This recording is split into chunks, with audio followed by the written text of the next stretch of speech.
Բարիգալուս Սիվիլն է, տաղավարում հյուրընկալել եմ Հայաստանի էկոնոմիկայի նախարար Գևորգ Պապոյանին։ Բարև ձեզ։ Բարև ձեզ։ Շնորհակալ եմ հրավեր ընդունելու համար։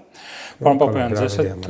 պայմանական հարցազրույցը կբաժանենք երկու մասի։ Առաջինը կխոսենք հրատապ հարցերի մասին, որոնք վերաբերում են Ռուսաստանի կողմից մտցող սահմանափակումներին, տնտեսական, գյուղատնտեսական բնույթի ապրանքներին վերաբերող, երկրորդը կխոսենք նաև ձեր կուսակցության տնտեսական բլոկի մասին, ծրագրի մասին, թե ինչ եք առաջարկում դուք այս ընտրություններին, եթե ստանաք քաղաքացիների մանդատ եւ կազմեք կառավարություն։ Եվ այսպես, Ռուսաստանը շարունակում է սահմանափակել հայկական ապրանքների մուտքը մայիսի 30-ից ներողություն արդեն հայտնի է, որ Ռոսպոտրեբնադզորի որոշմամբ կսահմանափակվի նաև պտուղ բանջարեղենի ներմուծումը, մինչ այդ եղել է ջերմուկի հետ կապված կային սահմանափակումներ, տեղական որոշակի ալկոհոլային խմիչքների, ծաղիկի, ձկան կարծես թե եւ այլ։ Եվ սա արդեն դադարում է լինել տեղական, այսինքն կետային բնույթի սահմանափակումներ, արդեն կարելի է ասել մենք գործ ունենք որոշակի սեկտորալ սահմանափակումների հետ։ Ինչու է սա տեղի ունենում եւ արդյոք ռուսական կողմի համար հայկական կողմի վստահեցումները, որ Հայաստանը ոչ միտեղ չի շարունակում այս պահին դուրս գալ ԵԱՏՄ-ից, համոզիչ չեն։ Ես ուրիշ բան ասեմ։ Խնդրեմ։ Ոչ թե ասեմ, թե ինչու է դա տեղի ունենում, որովհետեւ ինչու է դա տեղի ունենում, ռուսական կողմի պաշտոնյաները պարզ եւ թափանցիկ հարցազրույցներ են տալիս։ Այստեղ ես մեկնաբանություն հավելյալ չեմ տա, բայց մեկ բան կասեմ։ Երկար ժամանակ, այդ թվում ես հիշում եմ, ավելի քան 1 տասնամյակ առաջ, երբ որ հայտնի իրադարձությունից հետո Սերժ Սարգսյանը որոշեց, որ Հայաստանը պետք է մտնի ԵԱՏՄ, եւ այն ժամանակվա падգամավորները, պաշտոնյաները տաղավարից տաղավար, երբ որ հարցազրույց էին գնում տալիս, դա բացատրում էին նրանով, որ մեր ապրանքները որակյալ չեն եւ միայն ռուսական շուկայում կարող են մեր ապրանքները վաճառել։ Այո, անվտանգայինից զատ նաեւ դա էին ասում այն ժամանակ, այո։ Ես հիմա ուզում եմ ասեմ, որ Հայաստանի Հանրապետության ապրանքները որակի խնդիրը լուծել են եւ մեր ապրանքները որակական առումով բարձր մակարդակի են։ Բոլորին է դա վերաբերում թե մեծ մասին։ Մեծ մասին։ Արտահանվող ապրանքների մասին։ Այո, տեսեք, մենք այսօր Հայաստանում ունենք հարյուրավոր հեկտարներով, օրինակ ջերմոցային տնտեսություններ, որտեղ արտադրում են ծաղիկ, լոլիկ, վարունգ, պղպեղ, ելակ եւ այլն։ Եվ այս արտադրանքը օրինակ ունի Global Gap որակի սերտիֆիկատը։ Սա մի սերտիֆիկատ է, որը ԵԱՏՄ շատ արտադրողներ չունեն։ Սա մի սերտիֆիկատ է, որը նույնիսկ եվրոպական երկրների բազմաթիվ ֆերմերներ չունեն։ Բայց Հայաստանը ունի։ Սա մեկ։ Եվ երկրորդ, Հայաստանը այսօր արտադրում է նույն ծաղիկը, լոլիկը, վարունգը, պղպեղը, ելակը այնպիսի ջերմատներում, որոնք ոչ բոլոր եվրոպական երկրներում կան, էլ չեմ ասում Ռուսաստանի Դաշնության մասին։ Մեր ջերմատները բառից բուն իմաստով գեր ժամանակակից են, այսպես ասենք Մերսեդեսներ են, այսինքն ամենաժամանակակից տեխնոլոգիաներով են, ամենաժամանակակից ֆրանսիական, գերմանական սարքավորումներն են այնտեղ տեղադրված, մասնագետները վերապատրաստված են արևմտյան երկրներում, եվրոպական երկրներում, մեթոդները եվրոպական առաջադեմ են, օրինակ, մենք լոլիկ, որ արտադրում ենք, պեստիցիդ չենք օգտագործում, չենք սրսկում, օրինակ ԵԱՏՄ շատ երկրներում կամ տարածքներում սրսկում են, աշխարհի շատ տեղերում թունաքիմիկատով սրսկում են ծաղիկը կամ որևէ լոլիկը, իսկ Հայաստանի հարյուրավոր հեկտարներով ջերմոցներում այդպես չի, մենք բերում ենք Ավելի մեծ մասում, կամ որ սրսկում, դա արտահանելի հատվածի մասին է խոսքը, մենք բերում ենք կենսաբանական բզեզներ կան օրինակ, այդ բզեզը բաց է թողնվում այդ ջերմոցի տարածքում, որը ուտում է այն մյուս բզեզին, որը պիտի փչացներ լոլիկը եւ որի դեմ պայքարի համար, օրինակ, շատ տեղերում ներգործությունը օրգանիկ է, այսպես ասած, պեստիցիդով սրսկում են։ Իսկ Հայաստանում այդպես չի։ Դա է պատճառը, որ հայկական ապրանք արտադրողները, որոնք արտահանում են, այդ թվում նաև Ռուսաստանի Դաշնություն, իրենք ունեն այնպիսի սերտիֆիկատներ, որոնք Ռուսաստանի Դաշնություն արտահանող շատ երկրների կամ նույն Ռուսաստանի Դաշնության արտադրության շատ կազմակերպություններ չունեն։ Այս առումով պետք է ասել, որ հայկական արտադրանքը համապատասխանում է արտահանվող ապրանքների մեծ մասը, լավ այսպես ասեմ, ամենաբարձր ստանդարտներին, որակական առումով չի զիջում եվրոպական ամենախստապահանջ ստանդարտներին եւ եթե լինեն որոշակի պայմաններ, երբ որ մեր ապրանքը հայտնվի եվրոպական շուկայում, այդ պայմանը օրինակ այնա, որ եվրոպական միությունը սուբսիդավորում է իր գյուղացիներին։ Իրանք մաքսատուրք չունեն իրար մեջ, բնականաբար մենք այլ տնտեսական միության անդամ ենք, օրինակ 15% մաքսատուրք պետք է վճարենք, 14.4% օրինակ, որպեսզի լոլիկը արտահանենք, 8% մաքսատուրք պիտի վճարենք, որ ծաղիկը արտահանենք։ Ծավալը շատ կարևոր է։ Ճիշտ եմ հասկանում, որ եվրոպական միության շուկան մեր գյուղմթերքի համար այս պահին հասանելի չէ։ Գին որակ տեսանկյունից։ Որակական տեսանկյունից հասանելի է։ Գնի տեսանկյունից։ Այսինքն մենք արտադրում ենք այնպիսի արտադրանք, որը եվրոպական շուկայի որակին 100%-ով համապատասխանում է։ Բայց գնային առումով մրցակցային չէ այս պայմաններով։ Գնային առումով, պայմաններով։ տեսեք, մեկ օրինակ բերեմ։ Ելակ։ Եվ հայ արտադրողը ելակի սացիլ է առնում նույն հոլանդական խանութից, եւ ասենք ֆրանսիացի ֆերմերը։ Տարբերությունը ո՞րն է։ Հայ արտադրողը առնում է $8,000 տալիս է, որպեսզի այդ սացիլը բերի Հայաստան, հետո մի հատ $8,000 պետք է տա,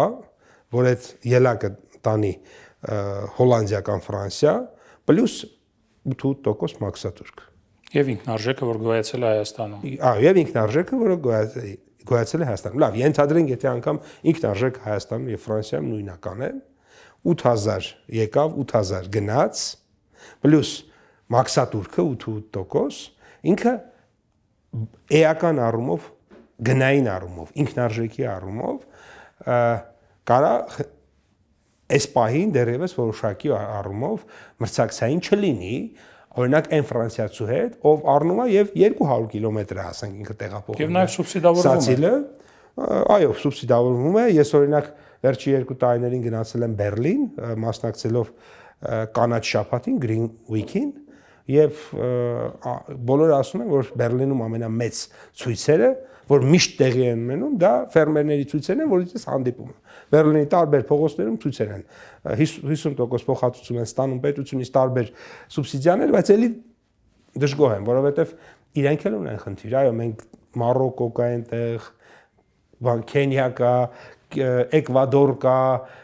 Իսպանիա կա, Պորտուգալիա կա, նկատի ունեմ նույնիսկ եվրոպական միության մեջ ավելի էժան արտադրողներ կան, որոնք որ կամ իրենց հարևանությամբ Թուրքիա կա, այո։ Եվ այստեղ իհարկե նաև մասշտաբի խնդիրն է։ Մենք պետք է մասշտաբայնություն հաղորդենք, այսինքն հսկայական առաջընթաց մենք ունեցել ենք։ Որակի առումով գնացել ենք ամենասկզբում ենք կանգնել, մասշտաբների առումով դեռ շատ բան ունենք անելու, այսինքն պետք է աջակցենք մասշտաբները ավելանա, բայց նաև պետք է բնականաբար աշխատենք գործընկերների հետ, տրանսպորտի հետ կապված, որովհետև մենք ոչ միայն աշխարհագրական հեռավորություն դեռևս ունենք եվրոպական միությունից որոշակի։ Ինչ եմ ասում դեռևս, որովհետև նվազագույնը 2 հարևան ունենք, ով եվրոպական միության անդամակցության թեկնածու են։ Այլ նաև հասանելիության հարցեր դեռևս կա։ Գիտեք, թուրքական հնարավորությունը նոր է բացվել, դա դեռ ուսումնասիրվում է։ Այո։ Եվ այլն, բայց այնուամենայնիվ սահմանների բացումը Թուրքիայի հետ, դրանք մեզ նոր հնարավորություններ կտան, բայց շատ լավ, պարոն Պապայան, հասկանալի է, Բայց այնուամենայնիվ կներեք, էլի ամփոփել ունեմ։ Որակի մասով հարցը մենք լուծել ենք։ Լավ, հասկացա։ Այնուամենայնիվ այսօր խնդիր է առաջացել եւ այսօր կիրառվում են այդ սահմանափակումները անկախ նրանից հայկական կողմը հայ արտադրողը ինչ որակ է ապահովում։ Եվ դա արդեն կարելի է անզեն աչքով ասել, սրանք քաղաքական սահմանափակումներ են։ Եվ այդ քաղաքական սահմանափակումները, ինչպես ռուսական կողմից են ասում, պայմանավորված է Հայաստանի պրո-եվրոպական կամ եվրոպական միություն մտնելու քաղաքական ուղեգծի հետ։ Եթե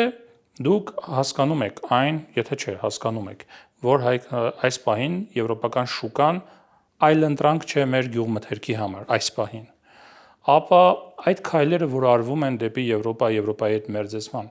չէի կշռադատել, հասկացել, որ դրանք կարող են բերել նման սահմանափակումների եւ ռեակցիա Ռուսաստանի կողմից։ Այ ինչ է առաջարկելու հիմա օրինակ հայ արտադրողներին։ Ֆուրերով կարող են վերադառնալ նույն ապրանքները Լարսից կամ չգնալ, այդ ապրանքները հիմա ծավալվել, մեծանալ Հայաստանում, հայկական շուկան շատ փոքր է նման ծավալներ սպառելու համար։ Ինչ է առաջարկելու իրենց։ Նախ հարցը երկու մասի բաժանեմ։ Առաջինը ինչ ենք առաջարկում, ես եկել եմ հանդիպումից, որտեղ մոտ 2 տասնյակ ջերմոցատերեր էին, այո, ընդհանուր երևի կարող է մինչև 300 հեկտար եւ ավել ջերմոցիր ունեին այդտեղ եղած մարդիկ եւ քննարկեցինք հնարավորությունները եւ այո, սերտիֆիկատի հարց չկա, որակը ապահովված է։ Մեծ հաշվով ծավալի հարց էլ չկա, ծավալ կա։ Տրանսպորտի սուբսիդավորման հարց, ինչ թվում է, իսկ միակ հարցը հիմնական երկարաժամկետ, որ բարձրացվեց, դա մի քանի տարի տրանսպորտի սուբսիդավորում։ Բայց դա անում է, չէ՞ կառավարությունը, դեպի Եվրոպական միություն տրանսպորտային ծախսերի սուբսիդավորում։ Ոչ, չի անում։ Չենք անում։ Եվրոպական միություն դեպի տրանսպորտային ծախսերի սուբսիդավորում, ինչու ոչ նաև մաքսատուրքի սուբսիդավորման հնարավորություն քննարկեցինք, այսինքն բերենք տանք մեր արտադրողին այն հնարավորությունը, ինչ ասենք օրինակ ունի պորտուգալացի արտադրողի ենթադրենք։ Հավասար մրցակցության պայմաններ ստեղծելու համար բոլորս միակարծիք էինք, որ հնարավորությունները էականորեն ավելանում է եւ շուկան կզարգանա էականորեն, սա մեկ։ Բայց ձեր հարցի կոնտեքստը մի փոքր այլ է։ Ես ուրիշ բան ասեմ։ Բազմաթիվ երկրներ կան աշխարհում, որոնք որ Եվրոպական միության ներողություն ԵԱՏՄ անդամ չեն։ Բայց ոնց որ ինչքան գիտեմ անխոչնդոտ արտահանում ունեն ՌԴ։ Օրինակ Ուզբեկստանը ԵԱՏՄ անդամ չի, բայց խոշորագույն Միրգ բանջարեղենի մատակարարներից մեկն է ռուսական։ Միանշանակ, ուղղակի այլ հավասար պայմաններում իրենք կարողանում են դա անել։ Վրաստանը նույնպես մեր արևան։ Թուրքիան ոնց որ թե Եվրոպական մի քայլ էլ մեզ Մենք գործ ունենք Ռուսաստանի հետ։ Դուք գիտեիք, դուք պատկերացնում եք, պետք է որ պատկերացնեիք, որ այդ քայլը իրենք կընկալեն որպես, չգիտեմ, ոչ, ինչպես են ասում, ոչ բարեկամական քայլ եւ այդ ոչ բարեկամական քայլին դե գիտեք ոնց կտան այն ռեակցիան ինչ որ տալիս են ժամանակին։ Հիմա դուք ինչ եք Վրաստանին, հետո Մոլդովային։ Ամենախոչնդոտը այն կլինի, որ չեմ ուզում ուղղակի լեզուս չի պատտվում դա ասեմ։ Բայց չգիտեմ, ինչ ոնց ասեմ։ Չէ, նկատում եմ այնուամենայնիվ դուք կառավարություն եք եւ կառավարությունը ռիսկերն է կառավարում նաեւ։ Իհարկե, բայց այդ ռիսկերը սահման ունեն։ Երկրի անկախության, ինքնիշխանության, տարածքային ամբողջականության եւ այլ հարցեր կա, որ դու չես կարող, չէ՞, այն կողմ գնաս։ Նկատի ունեմ այդ առումով, այսինքն, հա, հիմա ավելի անխոչնդոտ կա, Չեչնիայից անխոչնդոտ ամեն ինչ արտահանվում է դեպի Մոսկվա։ Հիմա ինչ եք դուք առաջարկում եք մենք կարգավիճակը մոտեցնել։ Չգիտեմ ինչ են արտադրում այնտեղ, բայց Բելարուսից ասենք, չգիտեմ։ Ես նկատի ունեմ այնուամենայնիվ պետության շահերը կշռելուց չենք կարող ամեն ինչ փոխել լոլիկի հետ։ Հասկանալի է, միանշանակ, պարոն Պապոյան, բայց մյուս կողմից պետությունը դա ամորֆ մի կառույց չի իր սուվերենիտետով, պետությունը իր տնտեսվարողն է, պետությունը իր տնտեսությունն է, պետությունը իր արտադրություններն են եւ այլ, չեղավ տնտեսություն կամ թույլ եղավ տնտեսությունը, սուվերենությունը մի քիչ ավելի խարխուլ վիճակում կա։ Համաձայն եմ ձեզ, դրա համար ես նաեւ որոշակի հակվածություն ունեմ կարծելու, որ այստեղ այս process-ներում որոշակի մեղավորություն ունի նաև հիմնավոր կասկածներ ունեմ մեր ընդդիմադիր նվազագույնի 3 քաղաքական ուժեր որոնք մենք անվանում ենք պատերազմի եռագլուխ կուսակցություն։ Ինչ կարող են իրենք արած լինել օրինակ։ Եվ ենթադրում եմ, որ որոշակի աշխատանք են տարել որոշակի շրջանակներում, ոչ բարձր, որովհետեւ նաև այս սահմանափակումները մեր հայ արտադրողների նկատմամբ կիրառվեն եւ ընտրական տրամադրությունների վրա ազդեն։ Այո, եւ այդ տրամաբանության մեջ ես մտածում եմ, որ խնդիրների մի մասը բնականորեն կլուծվեն հունիսի 7-ից հետո, այն իմաստով, որ իրենց այդ գործողության իմաստը այլևս չի լինի, որովհետեւ պարտված կլինեն ընտրություններում, եւ երկրորդը ընտրություններից հետո հնարավորություն կլինի սառը գլխով հանդիպել։ Մենք հիմա էլ որոշակի էմոցիոնալ հայտարարություններ չենք անում ակնհայտորեն դեպի ռուսական կողմ եւ պետք էլ չի։ Չնայած այնտեղից եկող բավական կոշտ մենք չենք անում այդ հայտարարությունները եւ պետք էլ չի եւ իմ կարծիքով ոլորտային կհանդիպենք մեր ռուսաստանցի գործընկերների հետ կքննարկենք եւ լուծումներ կգտնենք։ Ձեր գործընկերոջ հետ այնտեղ Ռուսաստանում խոսել եք։ Տեսեք, իմ գործընկերների դաշտում չի խնդիրը։ Հա։ Իրենք այս դեպքում չէ, բայց նախորդ բոլոր դեպքերում ես խոսել եմ իրենց հետ եւ իրենք ասում են, բայց ախր ես գյուղատնտեսության նախարարն եմ օրինակ։ Դա այն ինչ խնդրեմ, որ դուք ունեք, իմ դաշտում չի։ Ես էկոնոմիկայի նախարարն եմ։ Այդ խնդրեմ, որ դուք ասում եք, իմ դաշտում չի։ Այս արդյունաբերության նախարարն է, այդ խնդրեմ, այսինքն իրենց մինչև քաղաքական դաշտում է խնդրեմ, բա ՍԱՏՄ ֆունկցիոնալ առումով իրենք ասում են, դե թող ձեր ՍԱՏՄ-ն, որը էկոնոմիկայի նախարարության ենթակա կառույց չէ, աշխատի մեր Ռոսխոզնadzորի կամ բայց եկան իրենք Հայաստանում էին իրականացրեցին որոշակի գործողություններ, այսինքն վերահսկողական մեր, չգիտեմ, արտադրություններում էին եւ այլ։ Ձեզ ինչ են դրա մասին ասել, ինչ որ բան գտել են, չեն գտել։ Պատմեն, դե ասել են չի կարող դուք արտահանել եք Ռուսաստան 5 կիլոգրամանոց ձուկ։ Դուք չեք կարող, ուղղակի չէիք կարող այս լճում ունենալ 5 կիլոգրամանոց ձուկ, այդ բանը որ գցել են, առաջի ձուկը որ դուրս եկե 7 կիլոգրամ։ Հետո ասել են, դե լավ, ուրեմն սա հաստատ ոչ կենսաբանական նյութերով է կերակրել, փորձաքննությունը ցույց է տվել, որ կենսաբանական նյութերով է կերակրված։ Հիմա ես չգիտեմ ինչ կգրեն իրանք հետո, բայց ամեն դեպքում էլի եմ ասում, մեր որակը, ես ոնց շնորհակալություն հայտնել մեր տնտեսվարողներին։ Մեր որակը եւ այն որակը, որ տեսել են, իրենց թույլ չի տալու։ Այսինքն իրենք տեսել են բարձր որակով արտադրանք, օրգանական արտադրանք եւ ջերմուկի հետ կապված էլ ասացիք, այսօր էլի մեր ՍԱՏՄ-ն, ով ունի ամենաժամանակակից լաբորատոր կարողությունները հետազոտելու, հետազոտության արդյունքները արդեն հրապարակել է եւ ջերմուկը համապատասխանում է բոլոր միջազգային կանոններին, այդ թվում օրինակ ջերմուկ կարող է վաճառվել, այսինքն ֆրանսիական շուկայում, գերմանական շուկայում, այսինքն բոլոր իրենց ստանդարտներին համապատասխանում է։ Պարոն Պապյան, այնուամենայնիվ դեմ չլինելով ձեր ասացին, այնուամենայնիվ հիմա կոնկրետ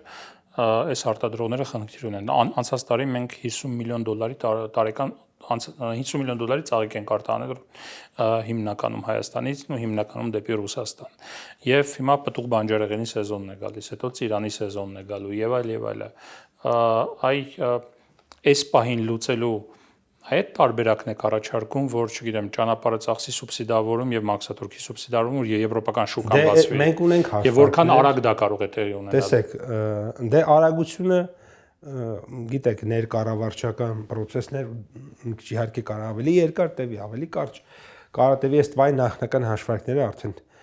իմ սեղանին են, մոտավորապես։ Եվ ինչ բյուջե կարող է դա արժանալ։ Բյուջեի մասին ասեմ, ծաղիկը, եթե այս պահից հետոն սուբսիդավորենք, կարիք կունենանք երևի թե 5-5.5 միլիոն դոլարի մինչև տարվա վերջը։ Այո, 3-4 միլիոն դոլարի լոլիկներ, 3.5 միլիոն դոլարի պղպեղը, այսինքն այդ հաշվարկները կա, ինչքան ենք արտահանել, ինչքան ենք արտահանելու, ինչքան է ծախսը, ինչքան հավելյալ ծախս կառաջանա եւ այլն։ Բնականաբար ակտիվ աշխատում ենք նաեւ մյուս գործընկերների հետ 20-30 միլիոն դոլարի մասին է խոսքը կամ մի փոքր։ Չնայած կախված նրանից ինչ սահմանափակումներ կլինեն ապագայում կամ չեն լինի գուցե։ Հա, այսինքն այս ամենավատ սցենարն է։ Այո։ Այսինքն այդ ասում եմ 5.5 միլիոն դոլար, այդ նշանակում է, որ ինչքան արտահանել ենք Ռուսաստանում, լրիվ արտահանելու ենք Եվրոպական միություն։ Հասկացա։ Բայց ես կարծում եմ, որ այդպիսի հարց չի առաջանա, բայց ընդհանուր առմամբ ուզում ասեմ, այդ բեռը դա տանելի բեռ է, մեկ, բ ես կարծում եմ, որ խնդիրները պետք է լուծվեն, որովհետև Հայաստանը ԵԱՏՄ անդամ է եւ անտրամաբանական է։ Այ օրինակ դուք լինեիք ռուս ձեր գործընկերների տեղի ինչ հետևություն կանեիք։ Մի կողմից Հայաստանը այսօր օրինակ ԵԱՏՄ նիստի ժամանակ Հայաստանի փոխվարչապետ Մեհր Գրիգորյանը հայտարարել է, որ Հայաստանը պատրաստ է եւ ցանկանում է խորացնել համագործակցությունը ԵԱՏՄ-ի շրջանակներում։ Այո, մյուս կողմից Հայաստանի քաղաքական իշխանության ներկայացուցիչները ասում են, որ կա օրենք ընդունված, որ մենք գնում ենք դեպի մեկնարկետրվելու դեպի Եվրոպական միության գնալու եւ ասում են, որ քանի դեռ այս երկու վեկտորները իրար չեն հակասում, մենք շարունակենք։ Հենց հակասեցին, արդեն ընտրություն կանենք։ Եվ այստեղ հնչում է Պեսկովի հայտարարությունը այն մասին, որ այսօր է հենց այդ հայտարարությունն արել, Հայաստանը պետք է շարժվի ԵՄ-ի հետ մերձեցում ոչ թե ՌԴ-ի կամ ԵԱՏՄ-ի, այլ իր հաշվին, եւ նա նշել է, որ Հայաստանի դեպի Եվրոպական միություն շարժվելու վերաբերյալ անորոշություններ չկան, ամեն ինչ պարզ է եւ թափանցիկ։ Բ ամեն ինչ պարզ չէ եւ թափանցիկ է, այսինքն պարզ է այնքանով, որ Հայաստանը ասել է, որ մենք կգնանք այս ուղղությամբ, մեր կարողությունները, լաբորատոր, սերտիֆիկատներ, ստանդարտներ եւ այլն կհամապատասխանեցնենք լավագույն եվրոպական փորձին եւ դրա արդյունքում հետո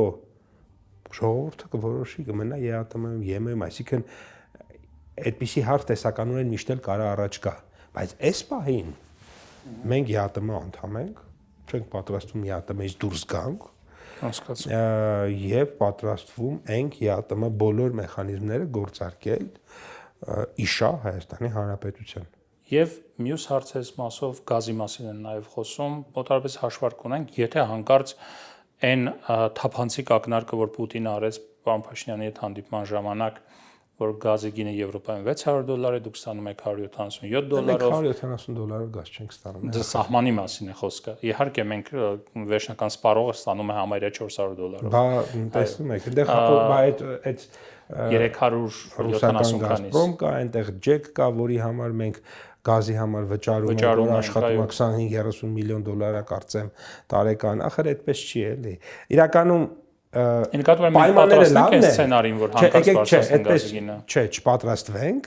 բայց այնպես չի, որ 170-600 է։ Նախ այն 600 չի, ավելի ներքև է։ Հիմա արդեն 450։ 450-ը, սա էլ կներեք 170 չի, 350 է։ Այդ 350-ի ու 450-ի տարբերություն կա, այո։ Կա տարբերություն։ 450-ի եւ 350-ի։ 450-ը ենթադրում եմ կվաճառեն սահմանին, հետո Գազպրոմը ինչ նացենկականի դա էլ։ Դե ուզում եմ ասեմ, տես չի էլի 170-600 այդ բաները չկա։ Լավ, երկրորդ մասը հարցազրույցի արագ անցնենք նաև սրանով ձեր տնտեսական առաջարկները հանրությանը։ Այս ընթացքում շատ էին տարբեր քաղաքական ուժեր, տարբեր կուսակցություններ, տարբեր տիպի առաջարկներ են անում, բավական նաև ականջահաճո, 300,000 աշխատատեղ, չգիտեմ, հարկերի նվազեցում եւ այլ եւ այլ։ Ձեր հիմնական 3 առաջարկը կամ 5 առաջարկը, որ մարդկանց հանդիպելիս ասում եք, որ իրենց կյանքը առաջիկա 5 տարիների ընթացքում դրանք անելու եք ու լավացնեք, որոնք են։ Նախ սկսեմ մյուս առաջարկներից։ Մյուս առաջարկները իրանք պոպուլիստական առաջարկներ են, կներեք, եւ իրականության հետ կապ չունեցող։ Հայաստանում օրինակ պաշտոնական վիճակագրությամբ 172,000 մարդ կա, որ տեսականորեն կարող է աշխատել, բայց չի աշխատում։ Ընդ բայց որ 172,000 աշխատատեղ Հայաստանում ստեղծեց, փաստ չի, որ այդ մարդիկ կաշխատեն։ Օրինակ ես մարդ եմ ճանաչում, ով չի ուզում աշխատել, որովհետև իր ծնողը, իր ամուսինը բիզնես ունեն, բավարար վաստակում են, ինքը հիմա էլ ուզենա աշխատի, բայց չի աշխատում եւ իրեն նվիրել է իր երեխաների դաստիարակությանը։ Եվ այդպիսի հազարավոր մարդիկ ես վստահ եմ կան։ Բայց եթե նույնիսկ այդ բոլոր մարդկանց ստիպենք աշխատեն, ասենք պետք է այդ սովետական մյուսեն ժամանակ ստիպել են, չէ՞, պարտադիր պետք է աշխատես։ Բայց այդ դա լավ օրինակ է, որ աշխատատեղը կար, բայց բոլորը չէին ուզում աշխատեին։ Այսինքն եթե անգամ աշխատատեղ լինի, միշտ կլինեն մարդիկ, օրենք կար այն ժամանակ։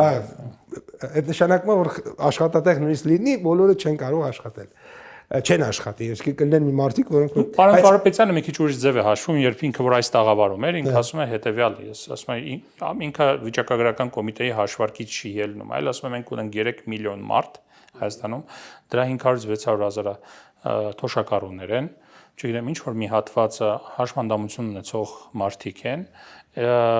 չգիտեմ այնտեղ որոշակի հատված երեխաներն են եւ այնտեղ բավական մեծ հատված է մնում միլիոն քանի 100,000, որոնք պոտենցիալ աշխատողներ են։ Դրա 800,000 էսպայն աշխատում է, մնացածները կարող են աշխատել։ Օրինակ գյուղատնտեսությամբ այդ մարդիկ չեն զբաղվելու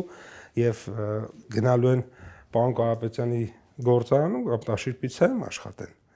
Ախր այդպես չի, կա մեթոդաբանական տնտեսություններ։ Կա մեթոդաբանություն, այդ մեթոդաբանության վրա եմ ես։ Հիմա այդտեղ, այսինքն այդտեղ արդեն կոտրվում է այդ 300-ի շեմը։ Իհարկե կա նաև կարծիք, որ դե մտադիր են տարբեր երկրներից Հայաստան բերել այլ մարդիկ եւ այլն։ Նույնիսկ ես դրան էլ չեմ հավատում, այսինքն ուղղակի նայել են ասել են քաղաքացիական պայմանագիրը ինչքան աշխատատեղ է ստեղծել 288,500 18-25 թվականին, դե մենք գրենք 300, եթե լիներ 500,000, կասեին երևի 600։ Այսինքն դուք ձեր պլակատներից մեկի վրա գրել էիք 307,000։ Չէ, 300։ 307, եթե չեմ սխալվում։ Չէ, 300 երևի կարող ենք ասել, 300 չգիտեմ, չեն գրել։ 300 այդպես կալորացած կարող է լինել։ 288,500-ը դա փաստ է։ Մայիսից այս կողմ 2015 միանշանակ։ Հիմա հետևաբար էլի հերթական պոպուլիզմ։ Կամ կներեք, ասեք օրինակ հարկերը 0%։ Okay։ Մանրևիչի բիզնեսը։ Մանրևիչի բիզնեսը շատ լավ է, կարան օրինակ բոլորը պես փոքրանան, վերջում ուղղակի Հայաստանը ոչ մեկ հարկ վճարող չլինի։ Էլի, այսինքն պոպուլիզմը ունի սահման։ Հիմա մենք ինչ ենք առաջարկում։ Իրականում մենք առաջարկում ենք շարունակել այն, ինչ որ անում ենք։ Իսկ ինչ ենք մենք անում, ժամանակակից տնտեսագիտության ամենահայտնի մոդելներից մեկը կա, կոչվում է Սոլովի տնտեսական աճի մոդել։ Այս մոդելը հետևյալն է, որ տնտեսության աճը կառուցվում է կապիտալի կուտակման, գիտելիքի կուտակման եւ ընդհանուր գործոնային արտադրողականության աճի վրա։ 3 հիմնական սյուն ունի։ Կարճ ասած ասում է, եթե դու ուզում ես կայուն տնտեսական աճ ունենաս, դու պետքա մենք պետք է կրթվենք, հարստանանք, նոր տեխնոլոգիաներ անընդհատ ձեռք բերենք, դնենք, անընդհատ արդիականացնես, ծրագրերը արդիականացնես, անընդհատ գիրք կարդաս, անընդհատ սովորես, գործարանի սարքավորումը անընդհատ լավարկես եւ իհարկե փորձես մեծ շուկան նախ դրանով արտադրողականությունը բարձրացնես եւ նաեւ մեծ ծավալներ ապահովելով փորձես ինքնարժեքացնես եւ շուկաներ մտնես։ Դա այն է, ինչ որ արել ենք մենք եւ անում ենք, որովհետեւ երբ որ ես ասում եմ, որ մենք եվրոպական շուկայում, եթե այս բարիերային հարցը չլինի, մենք կարող ենք վաճառել օրինակ լոլիկ կամ ծաղիկ, իսկ մեր ծաղիկ կարող հայտնվի հոլանդական աուկցիոն կա, այդ աուկցիոնում օրինակ վաճառվող ապրանքների մեջ շատ քիչ երկրներ ես կարամ հիմա ասեմ, որ մեր որակի ապրանք են։ Դրա համար պետք է անգամ ծավալ ունենաս, որպեսզի կարողանաս այդ բորսաներում իսկապես աշխատես։ Նա հաշվին, որ այդ լիզինգի ծրագրերով մենք ամենաժամանակակից տեխնոլոգիաներն ենք բերել։ Այո, ամենաաշխատող ծրագրերից։ Այո, դա մեկ, իսկ կապիտալի կուտակումն է տեղ տեղի ունեցել։ Երկրորդ, դպրոցը որ սարքում ես, մանկապարտեզը սարքում ես, ակադեմիական քաղաքը սարքում ես, կրթական ծրագրերը որ փոխում ես եւ այլն։ Այդ գիտելիքի կուտակումն է։ Եվ երրորդը, արդեն իհարկե երրորդը ինքը ունենք որոշակի մակրո սահմանափակում, հասկանալի է մեր տարածքը 20743-ը, ոչ թե ասենք 29 միլիոն, այսինքն մենք այդտեղ այնուամենայնիվ չափերի խնդիրներ ինչ որ տեղ միևնույն է ունենալու ենք, աշխարհագրական սահմանափակումներ միևնույն է ունենալու ենք, քաղաքական խնդիրները գիտեք լուծվում են, բայց դեռևս բազմաթիվ զգացնել են տալիս կան, այնուամենայնիվ պիտի փորձենք փոքր տարածքի վրա մեծ արտադրողականությամբ ստանալ շատ ապրանք, որովհետև մենք այսօր անդադ կենտրոնացանք ջերմոցի վրա, բայց ջերմոցի օրինակը լավ բերենք։ Մի ջերմոցը կարող է մինչև 50 անգամ ավելի շատ բերք տա, այսինքն դու փոքր քո ռեսուրսը կարողանում ես երկրաչափական պրոգրեսիայով անգամ 10-պատկես, 50-պատկես եւ դրանով դառնաս մրցունակ։ Սա այն է, ինչ որ մենք արել ենք նախորդ հնգամյակում, ընդ որում դա տնտեսագիտական, տեսական եւ գործնական ընդունված ուղղություն է եւ շարունակելու ենք հաջորդ 5 տարում, այսինքն դառնանք ավելի արտադրողական, ավելի տեխնոլոգիապես հագեցած, ավելի կիրթ, ավելի խելացի, ավելի արագագործ, ավելի ճկուն եւ դրա միջոցով մեր արտադրողականությունը ավելացնելու միջոցով հասնել նրան, որ մեր ինքնարժեքներ իջնի, որպեսզի կարողանանք մենք արտաքին տնտեսական հարաբերություններում ավելի մեծ հաջողությունների հասնել։ Վերջին հարցը կարճ։ Այս տարի ընդունվեց, այս տարեսկզբին ընդունվեցին երկու որոշումներ, որոնք բյուջեի վրա եւ տնտեսության վրա մեծ հաշվով բավական մեծ բեռ են ավելացնելու, թեպետ դրանք շատ կարևոր որոշումներ են։ Մեկը կենսաթոշակների բարձրացումն է, երկրորդը արդեն մյուս անցած տարվա վերջից, այս տարվա սկզբից ներդրված առողջապահական ապահովագրությունն է։ Ըստ տարբեր հաշվարկների, կենսաթոշակների բարձրացումը իր քեշբեքով ամեն ինչով մոտավորապես 80-ից 100 միլիարդ դրամ է կազմելու հավելյալ գումար,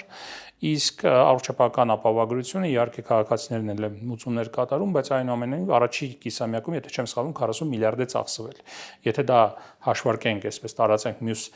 կիսամյակների ներողություն երամսյակների վրա, ապա կարող է լինել մինչև 160 միլիարդ դրամ։ Այսինքն երկու որոշմամբ մոտավորապես 260 միլիարդ դրամ հավելյալ գումարի մասին է խոսքը, իհարկե այնտեղ էլի եմ ասում մասկավոր քաղաքացիները համաֆինանսավորում են այդ վճարների տեսքով։ Քանի որ դուք տնտեսության բլոկից եք, մեր տնտեսությունը այս ավելացված ծախսերին կդիմանա։ Նախ սկսեմ նրանից, որ առողջապահության համապարփակ ապահովությունը ամբողջությամբ տեղակայվում է սոլոյի տնտեսական աճի մոդելի մեջ, որովհետև մենք, երբ որ մարդու վրա փող ենք ծախսում, այդ մարդը դառնում է իր առողջության վրա։ Ինքը դառնում է ավելի արտադրողական, ավելի երկար է շուկայում մնում կենսունակ, այսինքն օրինակ 60 տարեկանում ոչ թե 60 տարեկանում սա ծախս չի, սա ներդրում է։ Այո, 70 տարեկանում մարդ օրինակ առողջ մարդը 70 տարեկանում կարող աշխատի այնպես, ինչպես օրինակ ոչ առողջ 40 տարեկան մարդը։ Այսինքն տարիքը կապ չունի, առողջությունն է այստեղ կարևոր եւ մարդու։ Տեսեք Քոչարյանի պատգամավորներից Արթուր Խաչատրյանն ասում է Փաշինյանն ընտրում են ատամ չունեցող մարդիկ։ Սա իհարկե գրեհիկ արտահայտություն է։ Ասես կենսաթոշակառուները։ Տեսեք, սա գրեհիկ արտահայտություն է եւ դատապարտելի արտահայտություն է։ Բայց ես ուզում եմ ասեմ, որ ինչու են այդ մարդիկ ատամ չունեն, որովհետեւ իրենք այդ մարդկանց վերաբերվել, այդ մարդկանց թալանել են, կոռուպցիայի են ենթարկել իրենց կառավարման ժամանակ։ Մենք ասում ենք, որ այս տիպի բոլոր մարդիկ պիտի չունենան առողջական խնդիր այդ տարիքում։ Ես ուղղակիորեն ուղիղ ասում եմ, մեր քաղաքականության նպատակն է, որ 75 տարեկան մարդը չունենա այն խնդրեմը, որ ինչ որ մի քաղաքական գործիչ էլ կարողանա իրեն թույլ տալ այդպիսի գրեհիկ ու կեղտոտ արտահայտություն անել այդ մարդկանց հասցեին։ Տնտեսությունը կարողանա ֆինանսավորել այդ։ Այո, պիկը կարողանա, որտեղ հաշվարկները արված են, եւ բ ժամանակի ընթացքում տնտեսությունը նաեւ կաճի հենց դրա հաշվին, որովհետեւ ինչի է տնտեսությունը մեր սահմանների մեջ, որովհետեւ մենք գալիս հաստում ենք օրինակ 63 տարեկան ինչ-որ մի փուլի, հետո ասում ենք դե մարդիկ կարա աշխատի եկեք հնարավորություն տանք աշխատելու, հետո պարզվում է, որ մի զգալի հատված ունի առողջության հետ կապված խնդիրներ եւ արտադրողականությունը բարձր չէ։ Բայց 65 տարեկանում արդեն շատ ուշ է շատ հաճախ գործել։ Պետք է այդ մարդը բուժվեր 40 տարեկանում, 30 տարեկանում, այո,